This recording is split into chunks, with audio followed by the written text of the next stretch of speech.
బాలీవుడ్ నటుడు సైఫ్ అలీ ఖాన్ ఆరోగ్యం క్రమంగా మెరుగుపడుతోందని లీలావతి వైద్యులు వెల్లడించారు. సైఫ్ మాట్లాడగలుగుతున్నారని, నడవగలుగుతున్నారని చెప్పారు.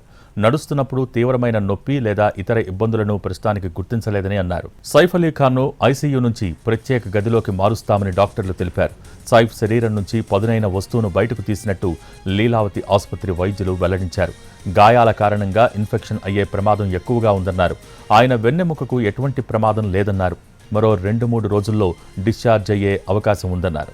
సైఫ్ అలీ ఖాన్పై దాడి కేసులో అనుమానితుడిగా భావిస్తూ ఓ వ్యక్తిని పోలీసులు అదుపులోకి తీసుకున్నట్టు ప్రచారం జరిగింది. దీనిపై తాజాగా ముంబై పోలీసులు క్లారిటీ ఇచ్చారు. బాంద్రా పోలీస్ స్టేషన్కు తీసుకువచ్చిన వ్యక్తికి ఈ కేసుతో ఎలాంటి సంబంధం లేదని స్పష్టం చేశారు. సైఫ్ కేసుకు సంబంధించి ఇంకా ఎవరిని అదుపులోకి తీసుకోలేదని వెల్లడించారు. నిందితుడి కోసం గాలిస్తున్నట్టు పోలీసులు చెప్పారు.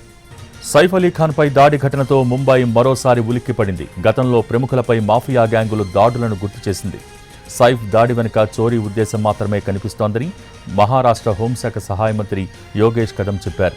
ఇందులో క్రిమినల్ గ్యాంగుల ప్రమేయం లేదని స్పష్టం చేశారు.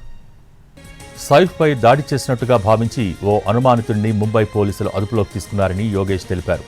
సీసీటీవీలో కనిపించిన వ్యక్తి ముఖానికి దగ్గర పోలికలు ఉన్న యువకుడికి నేర చరిత్ర ఉందన్నారు.